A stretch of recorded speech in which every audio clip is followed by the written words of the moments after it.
오늘부터 구약 중에 다니엘, 에스더, 에스라, 느헤미야 네 권의 강해 설교를 시작하겠습니다.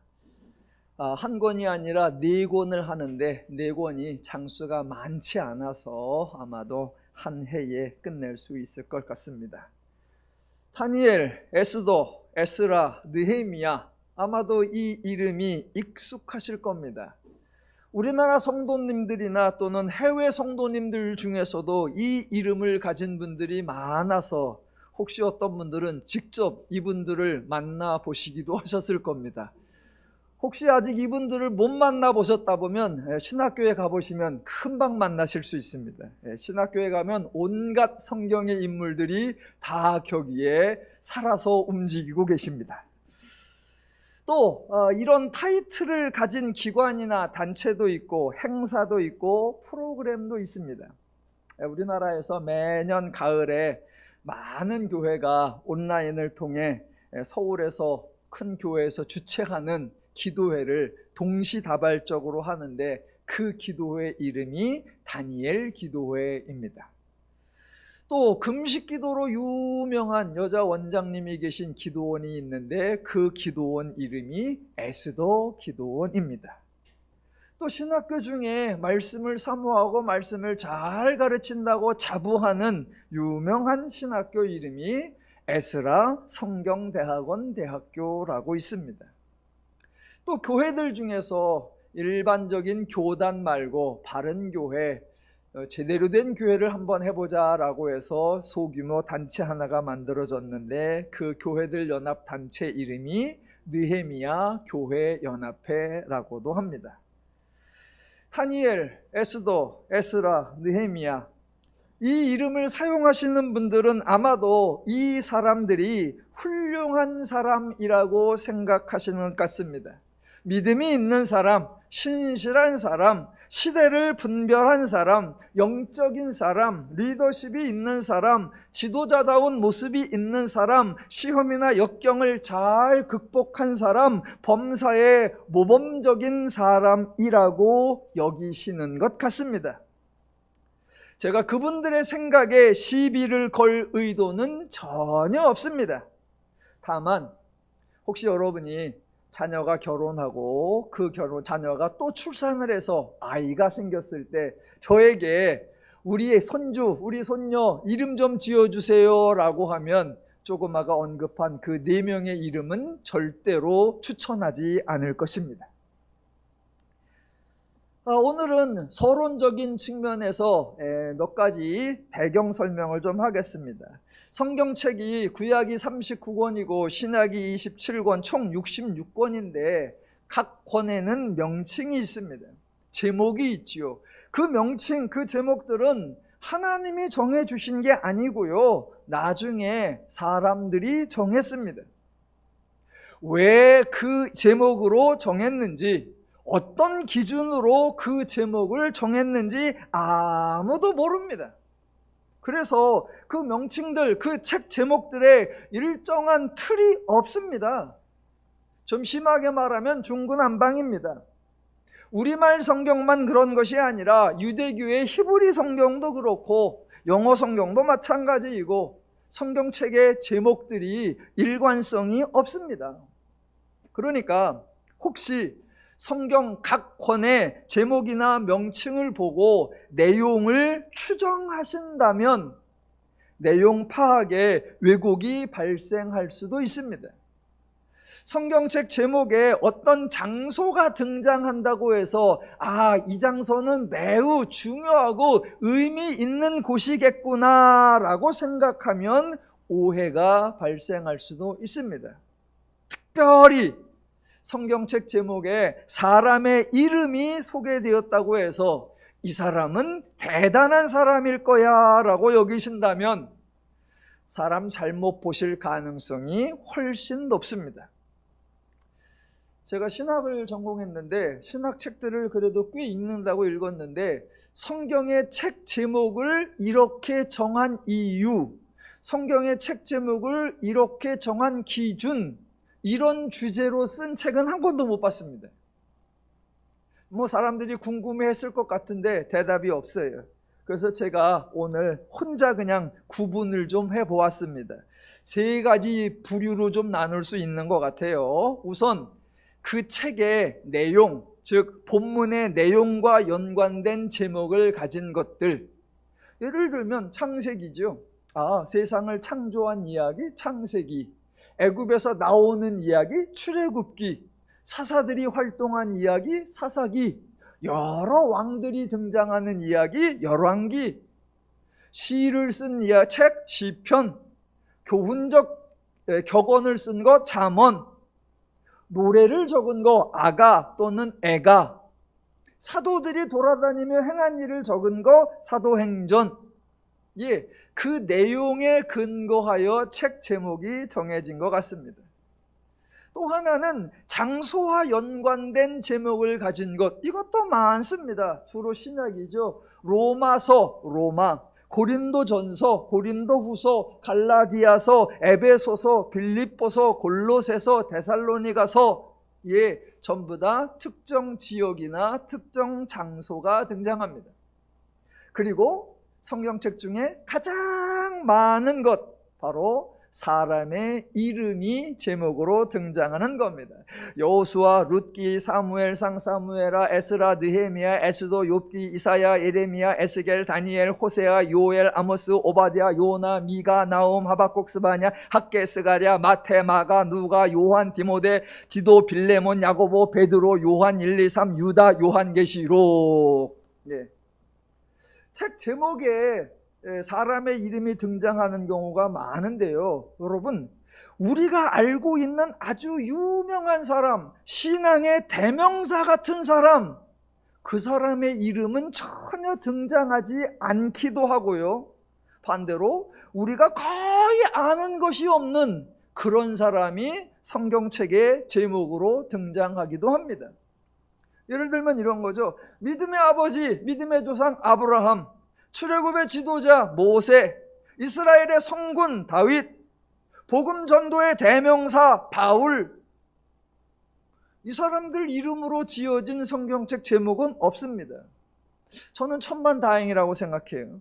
반면에 불순종의 아이콘 요나, 예수를 3번이나 부인한 베드로, 이런 사람은 책 제목에 등장하고요. 또 나훔, 오바댜, 누구예요? 저는 궁금한 게요, 나훔이나 오바댜가 남자예요, 여자예요? 성경에 안 나와요. 안 나와요. 어디서 뭐 하던 사람이래요? 안 나옵니다. 그저 하나님이 그들에게 예언을 주셔서 그들이 선포했다라는 거지, 남자인지 여자인지 어디서 무엇을 하며 어떻게 살았는지 저와 여러분이 아는 게 없어요. 그런데 그런 사람의 이름이 책 제목으로 등장하기도 합니다. 그래서 강해를 시작하면서 첫 번째 중요한 결론, 책 제목에 속지 말자. 중요합니다. 책 제목에 속지 말자. 자, 두 번째, 강해를 시작하는데 4권을 하나로 묶었습니다. 대신 내용을 2개로 분류했습니다. 자, 이 4권인데 성경에 나와 있는 순서하고 제가 강해하려는 순서가 조금 다릅니다. 자, 왜 그러냐면 현재 저와 여러분이 가지고 있는 성경에 내용에 담겨 있는 순서로 앞에서부터 시작을 해요. 그래서 제일 처음에 창세기, 창조한 이야기가 나오고, 그 다음에 출애굽기, 레위기, 민수기, 신명기, 여호수아, 사사기, 사무엘, 열왕기, 이런 순서로 가요. 사건의 시간적 진행 순서에 따라 성경이 배열되어 있어요. 신약에도 맨 앞에 예수님의 사역이 기록된 마태, 마가, 누가, 요한이 기록되어 놓여 있고, 그 다음에 예수님 승천하신 후에 제자들, 사도들이 활동한 이야기, 사도행전이 다음 순서, 그리고 종말에 관한 내용이 맨 마지막에 기록되어 있습니다. 자, 성경이 그렇게 내용적 순서로만 책들이 배열되어 있느냐? 그렇지 않습니다. 구약의 경우 중간 이후 또는 후반부에 가서는 시간적 순서가 전부 섞여 있습니다. 역사서 다음에 선지서가 나오는데 시기적으로는 중첩이 되는데 성경의 순서나 배열은 서로 멀리 떨어져 있고, 어떤 경우에는 시간적으로는 분명히 앞에 있는데 성경책 순서로는 뒤에 있기도 합니다. 그래서 성경책 순서가 역사의 순서인가? 그렇지 않습니다. 종종 혼돈하시는 분이 계세요. 그래서 어떤 분이 지혜를 짰어요. 지금 성경책은 권별로 돼 있으니까 그거를 무시하고 싹 본문을 뜯어서 무조건 성경에 나타나는 이야기의 시간적 순서대로 성경을 재편집해보자. 그래서 만들어진 성경이 연대기 성경이라고 되어 있어요. 그래서 그 연대기 성경에는 제목이 없어요. 그냥 쭉 이야기 순서대로. 내용을 파악하고 사건의 흐름을 이해하는 데는 도움이 되기도 합니다. 저도 사서 가끔 봅니다. 필요하시면 참조하시면 됩니다. 자, 이번에 강의하게 될 다니엘, 에스더, 에스라, 느헤미야도 성경에 배열되어 있는 순서라고 하면 에스라, 느헤미야가 앞에 있고 그 다음에 에스더가 나오고 그 다음에 한참 지나서 다니엘이 있습니다. 하지만 네 권의 본문을 읽어보면 내용상 순서, 사건들의 시간적 순서는 조금 다릅니다. 포로로 잡혀가서 바벨론이라는 나라에서 생활한 다니엘의 이야기, 이게 맨 앞에 나와야 하고요. 그렇게 포로에 잡혀갔다가 귀환해서 예루살렘으로 돌아오는 사람들의 이야기, 이것이 에스라서 1장부터 6장에 기록되어 있고요. 그 다음에는 또 장소가 바뀌어서 이스라엘도 아니고 포로로 끌려간 바벨론도 아니고 바벨론을 무너뜨리고 새로운 제국이 된 바사, 페르시아 지역에서 있었던 이야기가 나오는데 그게 에스더 이야기입니다. 그리고 그 다음에 시간이 또 흐르고 장소가 다시 바뀌어 예루살렘에 온 사람들의 이야기, 그것이 에스라 7장부터 10장까지 이야기와 느헤미야에 나옵니다. 그래서 성경의 순서로 보면 에스라, 느헤미야, 에스더, 다니엘인데 저와 여러분은 조금 바꿔서 그 본문의 내용적 순서에 따라 제일 먼저 다니엘을 보고 그 다음에 에스라 1장부터 6장까지를 보고 그 다음에 에스더를 보고 그 다음에 에스라 7장부터 10장까지를 보고 그 다음에 느헤미야를 볼 겁니다. 순서가 복잡하네요. 전혀 신경 쓰지 마십시오. 제가 알아서 잘 하겠습니다. 자, 그런 순서로 진행될 거다라고 하고, 자, 오늘 본문을 일단 보겠습니다. 다니엘 1장 1절. 유다왕 여호야김이 다스린 지 3년이 되는 해에입니다. 자, 여기에 등장인물이 여호야김이 나옵니다. 이번 강해에 참으로 많은 사람이 등장할 예정입니다. 유다의 왕들도 등장을 하고 바벨론의 왕들도 등장하고 심지어 바사의 왕들도 등장을 합니다. 그래서 여러 이름들이 등장할 건데 여러분은 걱정하지 않으셔도 됩니다. 제가 여러분에게 왕들의 이름을 외워오라 하지도 않을 것이고 그 왕들의 행적을 조사해 오라 숙제도 내지 않을 겁니다. 그저 친절한 제가 다 조사를 하고 연구를 해서 여러분에게 잘 설명드리겠습니다. 부탁드리기는 여러분은 제가 설명하고 또 설명하는 것을 거부하지만 않으시면 됩니다. 다른 나라 사람 이름이에요. 또 어색한 이름이에요. 특이한 이름이고 우리가 불러보지도 않고 들어보지도 않던 그런 이름이라 기억이 잘 안 될 겁니다. 그래서 제가 계속 말하고 또 말할 거니까 그냥 들으시면 됩니다. 그렇게 한 1년쯤 듣고 나면 그냥 입에서 저절로 여호야김, 느부갓네살, 다리오, 아하수에로 나올 겁니다. 천만다행인 거는요, 제가 같은 말을 계속 반복하는 거 이걸 싫어하지 않아요. 했던 얘기 또 하는 거를 결코 지루해하지 않습니다. 예전에 신학교에서 제가 히브리어를 강의한 적이 있었는데 히브리어에 동사가 변화가 참 많아요. 기본적으로 한 동사가 있으면 최소 220개로 변해요. 그러니까 학생들이 그 변화형 외우느라고 아주 애를 써요. 그래갖고 늘 답안지에 교수님 사랑합니다 이런 거나 써놓고 그러니까 제가 강의하면서 외워오라고 하면 안 되겠다. 그래서 제가 강의를 어떻게 하느냐, 매 수업 시간마다 그 220개의 변화형을 제가 먼저 선창하고 학생들 따라하게 하고, 그래서 늘 수업 시작하면 한 10분간 그걸 해요. 외워와가 아니라 수업 추석 딱 부르고 나면 제가 선창하고 따라하고 선창하고 따라하고, 그거를 한 학기 내내 해요. 왜? 중요하니까. 저절로 익숙해지라고. 그러니까 히브리어에 학을 뛰던 학생들도 한 학기 끝날 때쯤이면 방언처럼 그 얘기를 하고 다녀요. 저절로 나오게. 그러면 이제 곽 교수님하고 수업하면 저절로 공부가 돼. 다음 학기에는 옆반 수강생들이 우리 반으로 막 몰려와요. 요번에도 제가 강해 설교를 잘해가지고요, 유튜브 듣는 많은 독자가 넘어올 거예요. 개인적으로는 그 히브리어를 강의하면서도 같은 내용을 반복하고 이게 중요하다라고 경험을 했는데, 또 하나 제가 설교하면서 참 자주 얘기하고 강조해서 얘기하고 반복해서 얘기하는 거, 이게 필요하구나라고 깨달은 동기가 있어요. 그게 뭐냐면 신명기 1장 5절이었어요. 제가 성경을 여러 번 읽었는데 읽는데 어느 날 유독 그 구절이 딱 들어왔어요. 신명기 1장 5절 이런 표현이 있어요. 모세가 요단 저쪽 모압 땅에서 이 율법을 설명하기 시작하였더라입니다.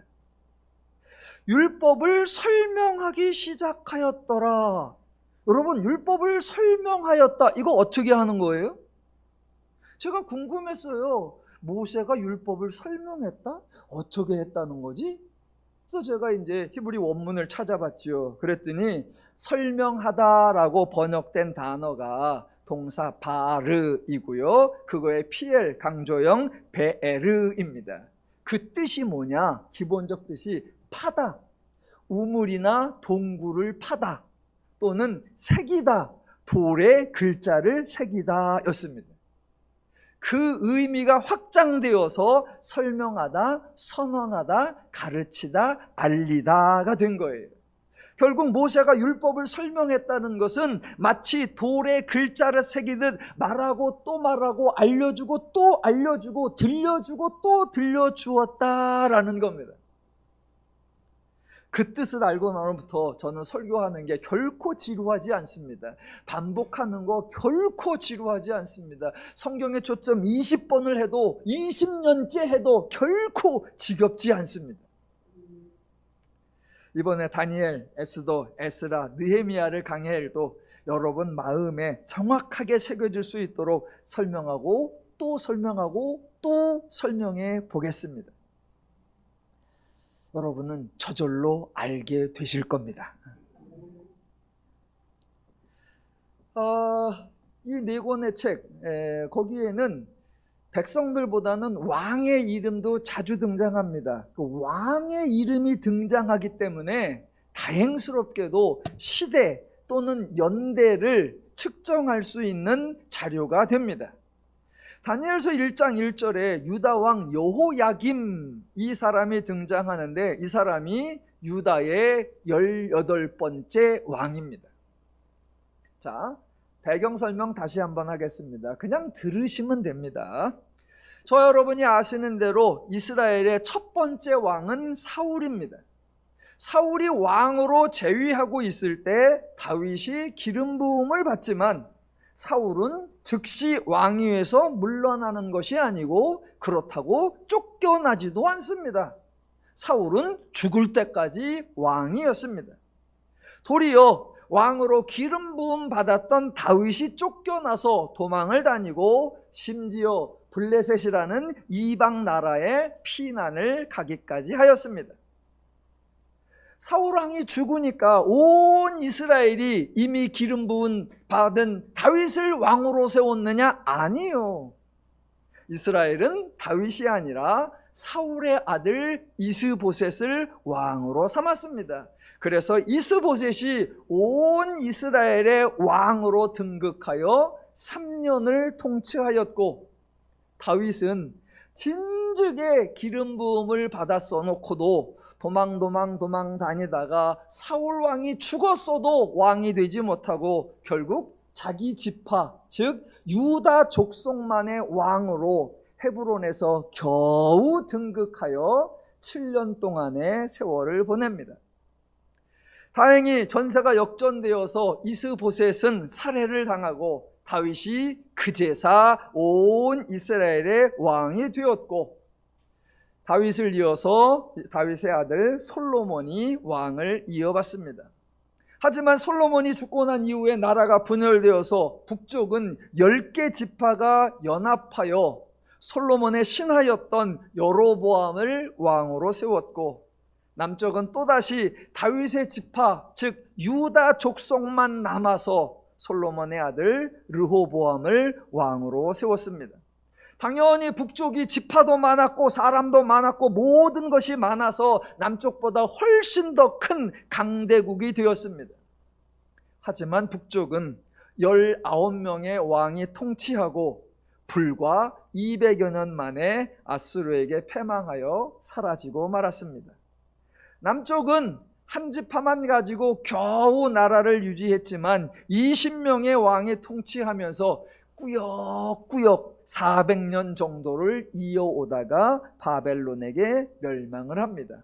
그 남쪽에 20명 중에 왕 중에 오늘 본문 다니엘서 1장 1절에 나오는 여호야김이 18번째 왕이 되는 겁니다. 이거 외우시지 않아도 됩니다. 시험에 나오지 않습니다. 제가 아주 기쁜 소식 알려드릴까요? 여러분, 기독교에는 시험이 없습니다. 기뻐 안 하시네. 여러분, 애들 초, 중, 고된 늘 시험이잖아요. 이제 대학교 졸업하면 시험 끝났다. 아니요. 취직하려면 또 시험 봐야죠. 취직됐으니 다행이다. 아니요. 승진하려면 또 시험 봐야죠. 아이고, 퇴직했으니까 끝났다. 아니요. 자격증이라도 하나 따려면 또 시험 봐야죠. 평생 시험 보는 겁니다. 그래서 사람들 소원이 시험 없는 세상에 살고 싶다. 교회로 오시면 돼요. 기독교에는 시험이 없어요. 하나님은 인간을 시험하지 않아요. 그래서 더누림교회는 여러분을 시험한 적이 한 번도 없어요. 오직 하나님만 인간에게 자격과 조건을 따지지 않고 그 어떤 시험도 내지 않고 은혜로 대해 주시는 거예요. 예, 여러 가지 내용이 나옵니다. 알면 성경을 이해하는데 많은 도움이 돼요. 그래서 제가 반복해서 자꾸 설명드릴 테니까 그저 텔레비 보는 것처럼 보시면 됩니다. 이렇게 보시면서 아, 저런 얘기구나 저런 얘기구나 제가 정리되게 할 테니까. 자, 여로보암이 남한국의 18번째 왕인데 우리나라 역사에서도 확인이 되듯이 나라가 망할 때는 그 전부터 어느 한순간에 폭삭 망하는 게 아니라 그 전부터 나라가 힘이 빠져 있고 당연히 그 나라의 왕은 힘이 없어지죠. 그래서 그렇게 흘러오다가 어느 순간 스스로 물러나기도 하고 쫓겨나기도 하고 반역이 일어나기도 하고 때로는 주변 나라의 압력에 의해서 왕이 바뀌기도 하지요. 그래서 이제 본문들에서도 왕이 여러 명 등장을 하는 겁니다. 패망한 유다도 그렇고 심지어 유다를 정복한 바벨론도 왕이 자꾸 바뀌어요. 이번 강해에 왕들의 이름이 자주 등장하는 이유입니다. 자, 하나 더 배경적인 설문. 4권을 다룰 건데 이 4권이 다루는 시대, 이 4권이 다루는 시기 꽤나 길고 이 시기에 관련된 성경의 책들도 여러 권이 있습니다. 첫 번째 책이 다니엘인데 맨 앞에 여호야김이 등장했습니다. 이 여호야김이 남유다의 18번째 왕이라고 했는데 역사적 기록에 의하면 이 왕이 등극한 때가 주전 609년이에요. 근데 1절에 뭐라고 했느냐? 다스린 지 3년이라고 했습니다. 그러니까 주전 607년쯤 되는 겁니다. 아직 유다가 왕이 있으니까 나라가 패망하기 전이지요. 그리고 마지막 책, 네 번째 책 느헤미야인데, 느헤미야가 바사라는 나라에서 유다의 총독으로 임명을 받아서 부임해 오는 겁니다. 그렇게 느헤미야가 부임해 오는 연도가 주전 445년경으로 알려져 있습니다. 그러니까 다니엘 첫 번에 나오는 게 주전 609년, 마지막 느헤미야가 총독으로 부임하는 게 주전 445년. 그래서 시작부터 끝까지 대략 연도가 얼마나 걸리냐? 150년 정도가 걸립니다. 그래서 저와 여러분이 올 한 해 동안 150년의 역사를 다룰 겁니다. 150년의 역사를 1년 만에 다룬다. 예, 여러분 지루해 하시면 안 되고 다행스럽게 여기셔야 합니다. 자, 그리고 요 기간에 해당하는 성경책이 사실 관련이 많아요. 유다가 패망하는 이야기 열왕기하 끝에도 나오죠. 역대하 끝에도 나오지요. 그러니까 열왕기와 역대하도 이 시기와 관련이 있고, 그 유다가 패망할 즈음에 여러 선지자들이 나타나서 예언을 하죠. 예레미야, 에스겔, 하박국, 스바냐가 있었고, 포로에 끌려갔다가 돌아올 때쯤에 또 선지자가 나타나서 예언을 했는데, 그때의 선지자 학개, 스가랴가 있습니다. 그래서 얼추 요한 150년경에 해당하는 요 때의 내용이 성경책으로 하면 12권 정도가 연관이 됩니다. 그 12권 중에 저와 여러분은 추리고 추려서 딱 4권만 살펴볼 거니까 다행으로 여기셔야 합니다. 예, 나머지 책들은 제가 그때그때 이런 구절이 여기에 나옵니다. 이렇게 참고적으로 설명을 드릴 거예요. 자, 책 제목에 대해서 설명을 드렸고, 책의 순서에 대해서 설명을 드렸고, 책의 기간에 대해서 설명을 드렸고, 하나 이제 책에 나오는 장소를 좀 살펴보겠습니다.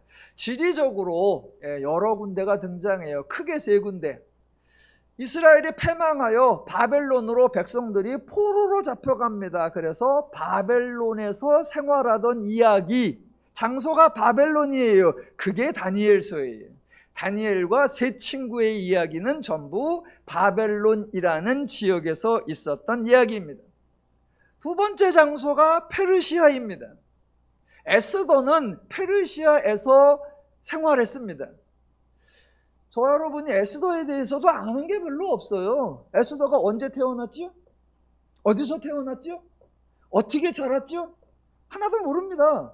그저 바사의 왕이 예쁜 왕비가 있었는데 어느 날 여차저차해서 왕비를 패하고 새로운 왕비를 뽑는데 그 자리에 에스더가 선발이 되어서 왕이 사는 수산궁에 있고, 그때 그곳에서 벌어진 이야기, 그래서 장소가 페르시아의 수산이라는 곳이 하나가 등장합니다. 첫 번째 바벨론, 두 번째 바사의 수산, 세 번째 장소가 당연히 예루살렘이죠.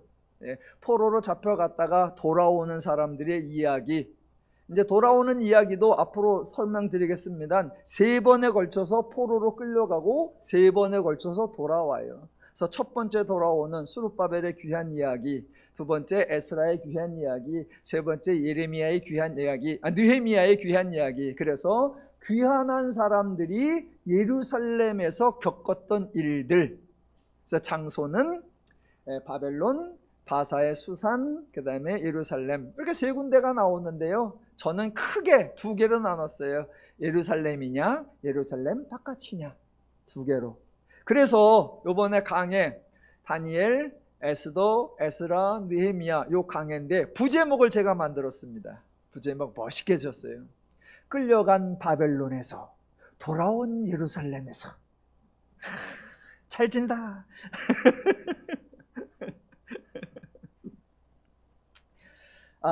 저희 교회에 없는 게 많이 있죠. 그 중에 하나, 프랑카드가 하나도 없어요. 뭐 표 붙여놓은 거, 성경 구절 붙여놓은 거, 뭐 선동하는 거, 뭐 하자, 그런 거 하나도 없어요.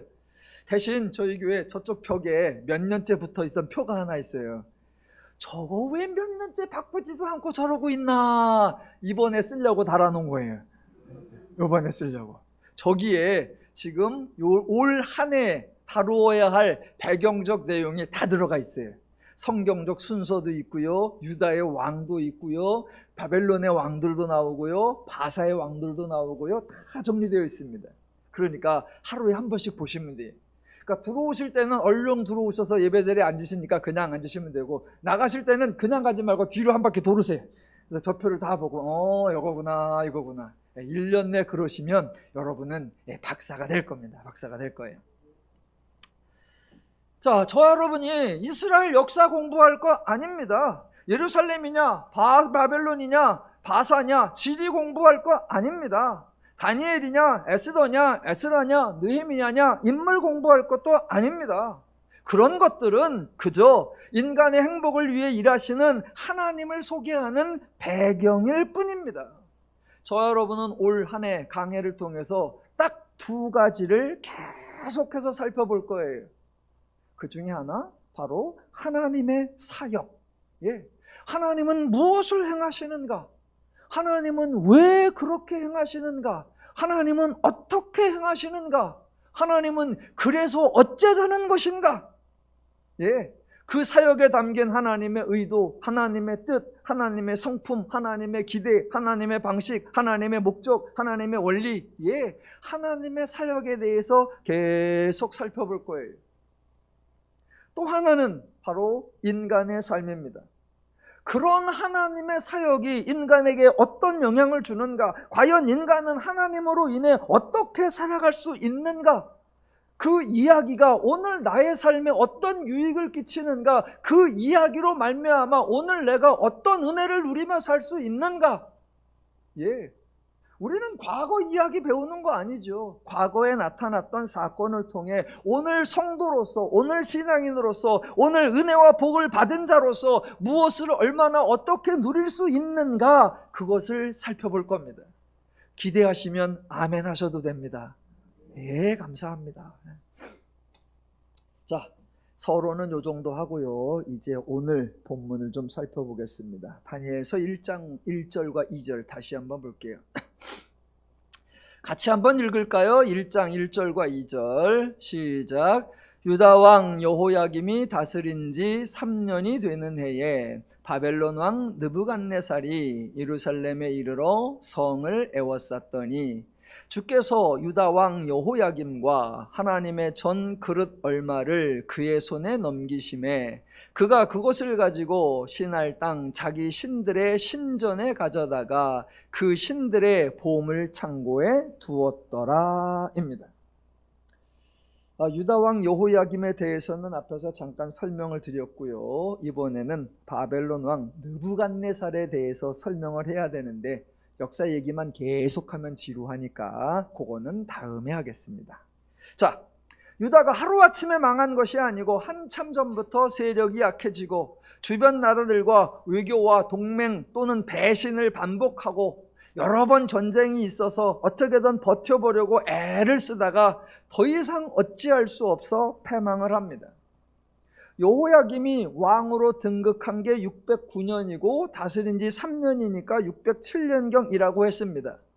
정작 유대가 망한 거 주전 586년이니까 지금 1장 1절은 유대가 쫄딱 망하기 20년 전쯤 되는 이야기입니다. 이미 20년 전쯤에도 바벨론의 왕이 쳐들어와서 예루살렘을 에워쌌고 그래서 왕과 백성들의 일부가 바벨론으로 끌려가고 하나님의 전에 있던 그릇 얼마도 바벨론으로 옮겨졌다라는 겁니다.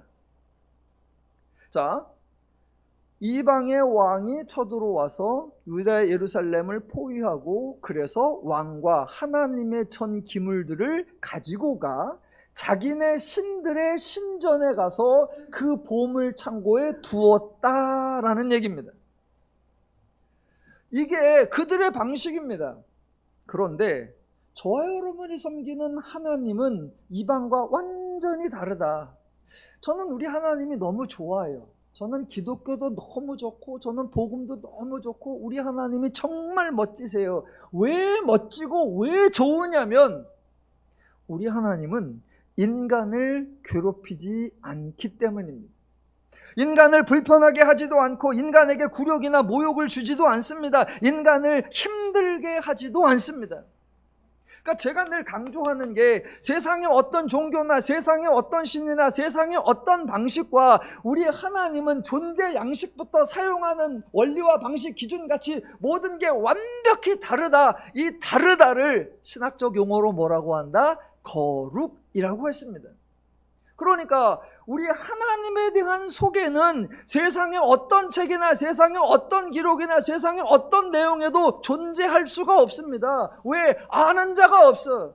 오직 성경에만 하나님의 존재, 하나님의 기준, 하나님의 가치, 하나님의 원리, 하나님의 방식, 하나님의 성품, 하나님의 의도, 하나님의 기대, 하나님의 뜻, 성경에만 계시되어 있는 겁니다. 그래서 저와 여러분이 성경을 바르게 알아야 되는 거예요. 왜? 바르게 알아야 하나님의 은혜와 복을 풍성히 누릴 수 있기 때문입니다. 그 차이점을 오늘 하나 소개하려고 해요. 바벨론과 유다가 전쟁을 했고 바벨론이 이겼고 유다가 졌습니다. 그 결과 하나님의 전 그릇 얼마를 시날 땅 자기 신들의 신전에 가져다가 보물 창고에 두었다라고 합니다. 여러분, 이게 이방의 종교들, 이게 이방의 신들이 하는 방식이에요. 어느 나라가 있으면 그 나라에는 섬기는 신들이 있고 그 나라가 다른 나라와 전쟁을 하면 신과 신의 전쟁이라고 여겼고, 그래서 전쟁에서 이기면 승리한 나라의 신이 패배한 나라의 신을 끌고 와서 자기 신전의 신상 밑에 두어서 승리자는 승리를 만끽하고 패배자에게는 온갖 굴욕과 모욕을 경험하게 하는 것, 그게 이방 종교의 방식이고 이방 신들의 방식이었어요. 승자는 그런 권세를 누릴 자격이 있다라고 여긴 거예요. 그래서 오늘 단순히 그릇 몇 개 가져갔대. 어머, 금이었나? 그래서 금그릇 재산상으로 획득해갔나? 아니요. 이방의 신이 패한 나라의 신을 무시하는 거고 모욕하는 거고 굴복시키는 거예요. 그런 의미의 신전에 있는 걸 가져간 거예요. 여러분, 이게 성경에 다른 곳에도 나옵니다. 사무엘상 4장에 가보면요, 블레셋이 이스라엘을 쳐들어와서 전쟁을 했는데 이스라엘이 패해요. 그래서 한 4,000명가량이 죽어요. 그러자 이스라엘이 이번 전쟁에서 이기려면 여호와의 궤를 들고 와야 되겠다. 그래서 궤를 전장에 들고 나옵니다. 전쟁에서 져요. 몇 명이 죽느냐? 이스라엘의 보병 3만 명이 죽어요. 그렇게 패하고 승리한 블레셋이 여호와의 궤를 가지고 갑니다. 그래서 블레셋의 신 다곤, 그 다곤 신전에 두었다라고 합니다.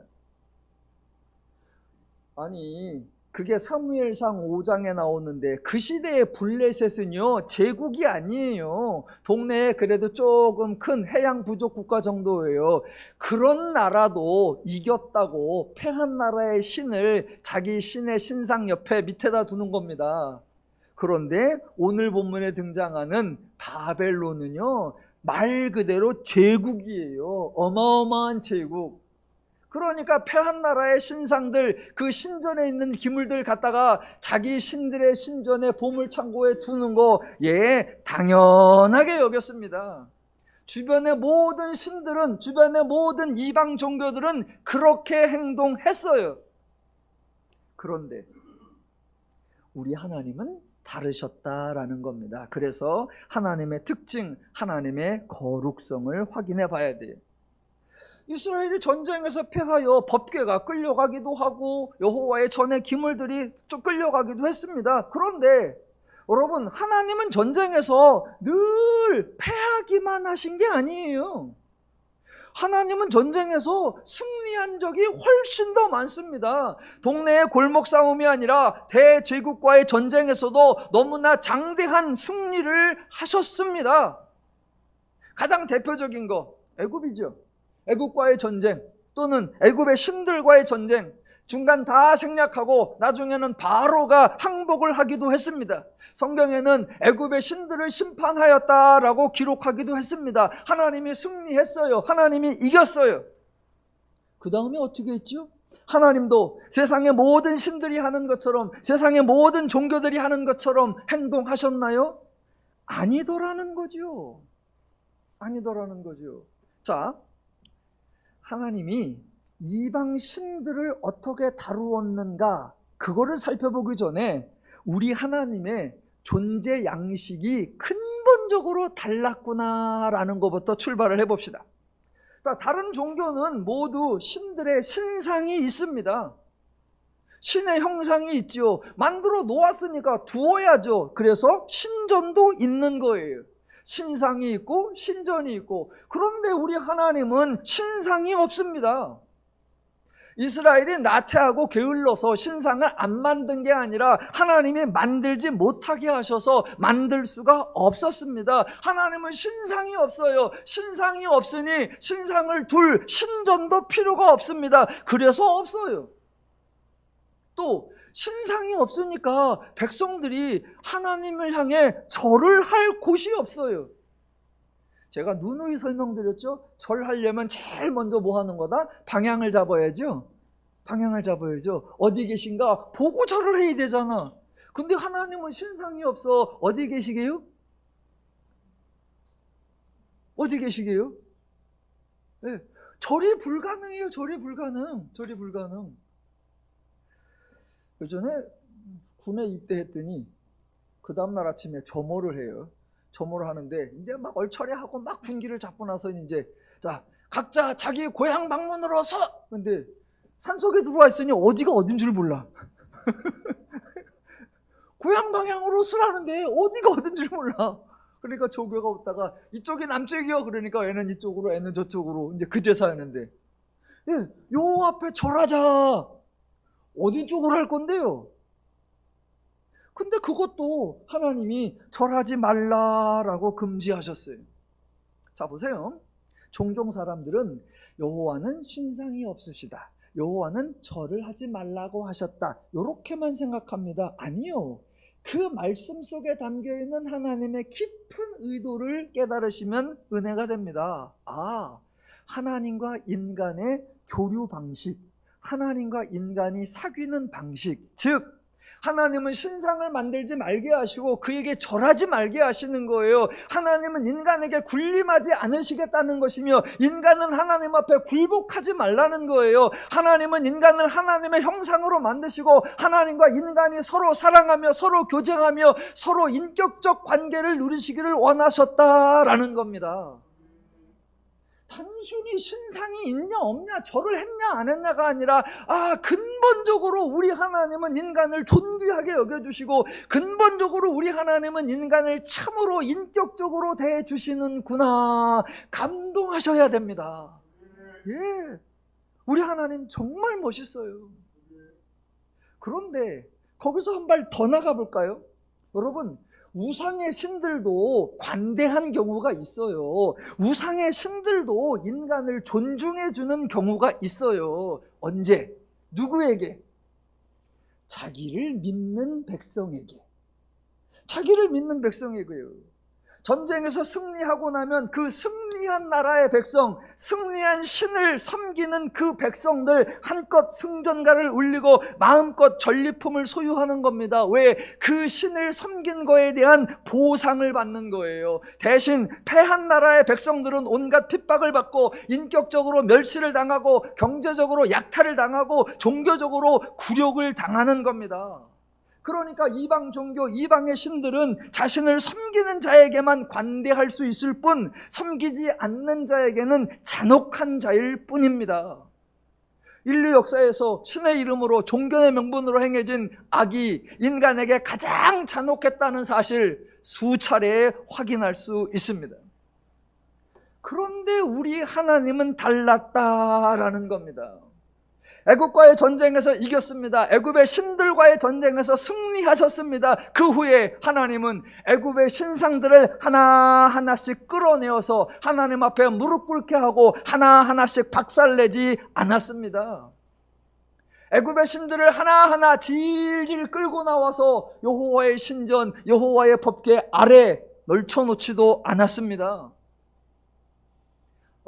이스라엘 백성들은 내 백성이니까 나에게 절을 하지 않아도 된다. 하지만 애굽 백성들은 패한 백성들이니까 너희는 여호와께 절하라 라고 강요하지도 않았습니다. 전쟁에서 승리했는데, 신들의 싸움에서 이겼는데 여호와에게는 정복자의 위세, 승리자의 탐욕 어디에도 없습니다. 하나님은 자기 백성 이스라엘을 대하시듯 애굽 백성도 대해 주셨습니다. 성경에 전쟁 이야기가 많이 나옵니다. 아주 많이 나옵니다. 애굽에서 나올 때 전쟁했지요. 광야를 지나갈 때 전쟁했지요. 가나안에 입성할 때 전쟁했지요. 사사기 시대에 전쟁이 끊이질 않습니다. 그 대부분의 전쟁에서 하나님은 승리하셨습니다. 승리하신 다음에 어떻게 하셨죠? 또 반복합니다. 하나님은 한 번도, 정말로 한 번도 패한 나라의 신상을 끌고 오지 않았습니다. 아니, 아까 사무엘상 5장에서 블레셋이 이스라엘을 이긴 후에 여호와의 법궤를 끌고 갔대잖아요. 그랬는데 이제 사무엘이 나타나서 미스바 기도회를 통해서 블레셋을 물리친단 말입니다. 그러면 이번에는 가서 다곤을 끌고 와야죠. 다곤을 끌고 와서 질질 끌고 온 이스라엘을 휘젓고 다니면서 다곤은 이따위다, 다곤은 허상이다 그러시면서 굴욕감을 주셔야죠. 이방은 그렇게 했잖아요. 이방의 신들 그랬잖아요. 그런데 우리 하나님은 기본 존재 양식부터 사역 방식부터 이방의 종교, 이방의 신들과 완전히 다르단 말입니다. 이방들 신상들 끌고 와 그 앞에서 한껏 폼을 잡으신 적 없고, 또 패한 나라의 백성들을 종삼은 적이 없고, 이제부터는 무조건 하나님을 섬겨야 한다 종교적 강요를 하신 적도 없습니다. 성경에는 하나님이 자기 백성이든 적국 백성이든 사람 위에 군림하는 모습 나오지 않습니다. 인간을 힘들게 하고 곤고하게 만드는 모습 나오지 않습니다. 혹자가 또 이렇게 궁금해 하실 수 있습니다. 블레셋이 여호와의 법궤를 가지고 가서 다곤 신전에 두었더니 그 다음날 아침에 보니까 다곤 신이 쓰러져 있어요. 그리고 그 블레셋 지역에 악한 종기가 납니다. 그래서 막 사람들이 죽어나가요. 그러니까 사람들이 감당이 안 돼. 그래서 야, 이거 여호와의 궤 때문인가 보다, 이거 다시 돌려보내자라고 합니다. 그러면서 달랑 여호와의 궤만 돌려보내는 것이 아니라 그 악한 종기의 형상을 닮은 금 독종을 만들고 금 쥐를 만들어요. 그래서 여호와의 궤와 함께 다시 이스라엘에 돌려보내요. 여러분, 중요한 겁니다. 하나님이 블레셋에게 너희들 병 나으려면 금 독종과 금 쥐를 배상물로 바쳐 요구한 적이 없습니다. 너희들의 신들, 아무 쓸데기 없는 신들 그거 나한테 보내, 하나님이 명령한 적이 없어요. 그냥 자기들 하는 방식으로, 이방신들의 방식으로, 아유 우리 다곤신이 맨날 아침마다 꼬꾸라지네, 우리 다곤신이 맨날 아침마다 저렇게 자빠지시네, 이래갖고는 안 되겠네, 그러니까 우리가 뭔가 좀 뇌물도 바치고 상납을 해야 되겠다. 예, 그들이 행한 것일 뿐 하나님이 요구하신 것도 하나님이 뺏어오신 것도 아닙니다. 열왕기서에도 전쟁 이야기가 많이 나오죠. 이스라엘이 나가서 패하면 하나님이 나가서 이기게 하신 경우 많습니다. 그렇게 하나님이 전쟁을 이기신 후에 단 한 번도 이방의 신들을 끌고 온 적이 없고, 하나님 앞에서 굴욕을 당하게 한 적이 없고, 패배한 백성들을 탄압하고 온갖 모욕을 당하게 하신 적 없습니다. 성경에 많은 신들의 이름이 나와요. 밀곰도 나오고 바알도 나오고 아샤라도 나오고 여러 가지 신들의 이름이 나와요. 근데 하나님이 그들을 물리치고 그 신들을 끌어와 하나님 앞에 무릎 꿇게 하였더라? 아니요, 한 번도 없어요. 그러니까 기억하셔야 합니다. 기억하시면 좋겠습니다. 우리 하나님은 정말 인간을 사랑하시는구나. 예. 어떤 모양새로든 어떤 방식으로든 인간을 불편하게 하신 적이 없습니다. 하나님을 섬기는 사람만 사랑하느냐? 아니요. 하나님을 섬기지 않는 사람도, 심지어는 하나님을 부인하고 하나님을 버리고 하나님을 떠나는 사람에게까지도 하나님은 은혜를 베풀어 주시는 분이십니다.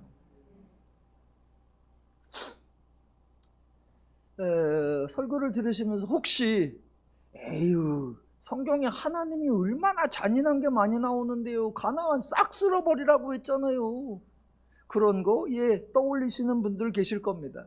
나중에 한번 차근차근 설명을 드릴게요. 또 성경이 아니더라도 아유, 기독교가 얼마나 못된 짓을 많이 했는데요, 중세에 교회가 또는 중세가 기독교가 사람들을 얼마나 탄압하고 압제하고 마녀 사냥하고 사람들을 죽이고 힘들게 했는데, 에휴, 목사님은 너무 무리한 주장을 하시는 거 아닙니까?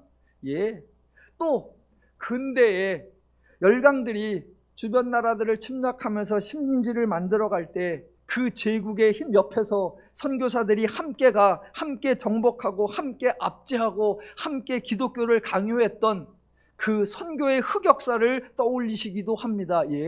그런 일들이 있었습니다. 사실이에요. 한두 건이 아니고요, 많아요. 외국의 사례를 갈 것도 없이 우리나라에서도 있었죠. 해방 후에 나라가 이념적으로 좌우가 대립하고 있을 때 기독교가, 교회가, 목사나 성도들이 많은 국민들을 학살하는 일에 앞장섰던 한국 기독교의 아픈 역사, 슬픈 역사, 흑역사 있습니다. 너무나 참담한 일들, 너무나 비극적인 일들이 있었습니다. 그런 일들 때문에 허다한 사람이 기독교를 욕하고 비난합니다. 그러나 저와 여러분이 흔들리지 말아야 할 것, 하나님은 인간을 사랑하시는 분이고 결코 인간을 힘들고 어렵게 하지 않게 하시며, 하나님은 자기를 사랑하는 백성들 뿐만 아니라 자기를 부인하는 백성들까지도 은혜를 베풀어 주시는 분이라는 사실입니다. 그러면 왜 그런 흑역사가 있었습니까? 그것은 바로 기독교가 왜곡되었기 때문이고 기독교가 변질되었을 때의 모습입니다. 하나님은 그러신 적이 없는데 하나님을 믿는 사람들이, 하나님을 섬긴다는 사람들이 하나님의 이름으로, 기독교의 이름으로 그런 일들을 자행했었습니다.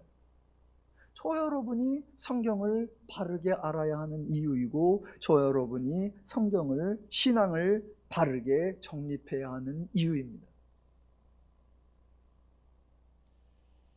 우리 교단에서 어느 기업가가 계셨는데 대표가 목사님이시고 목사님이면서 기업을 하세요.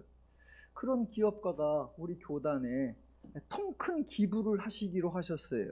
연초에 그래갖고 10매덕을 기부를 해서 저희 교단이 한 3,500개 정도 교회가 돼요. 그 중에 열악한 교회가 많으니까 10매덕을 기부해가지고 우리 교단 내에 약 한 1,200개 교회에 일정 부분 후원을 해줄 수 있도록 그렇게 하겠다. 교단적으로 너무 기쁜 일이죠. 감사한 일이고, 그래서 환영을 하고 각 지방에 연락을 다 해서 지방에별로 한 6, 7개씩 교회가, 전국 교회 중에 한 1,200개 교회가 선정이 되도록 빨리빨리 추천을 해라. 그러면 올 명절서부터 후원금을 나눌 수 있도록 그렇게 하겠다. 그래서 온 교단이 그 일로 기뻐하고 막 서로 자기를 추천해달라고 이제 막 그러고 있는 그때에 어떤 분들이 교단에 조용하게 건의를 했어요.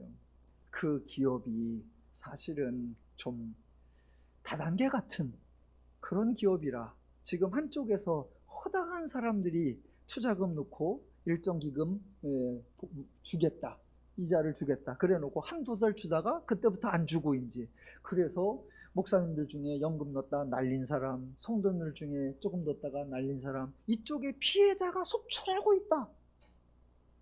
그 피해를 위해서 이쪽 기업은 이윤을 내고 그 이윤을 교단에 기부를 하겠다.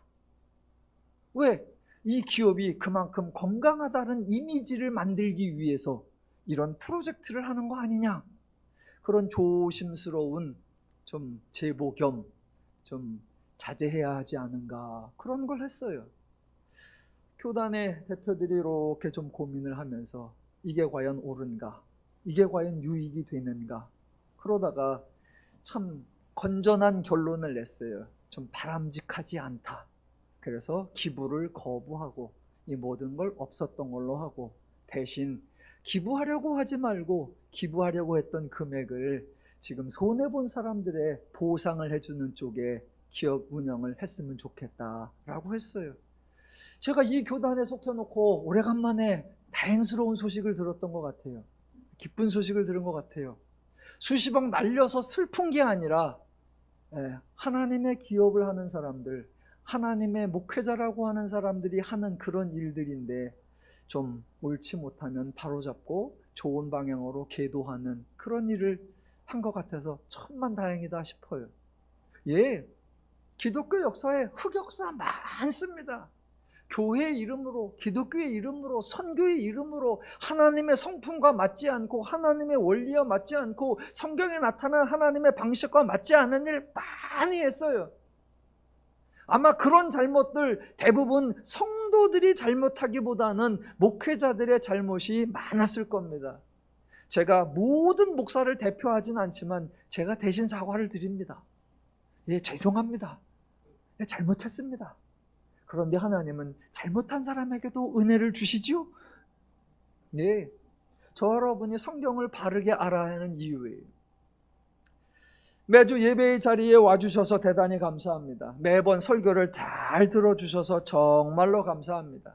새로운 강해를 시작하면서 아주 조심스럽습니다. 혹시라도 하나님이 이스라엘 백성을 사랑해서 다니엘과 세 친구를 살리려고 바벨론을 쓸어버렸다라고 결론을 내릴까 조심스럽습니다.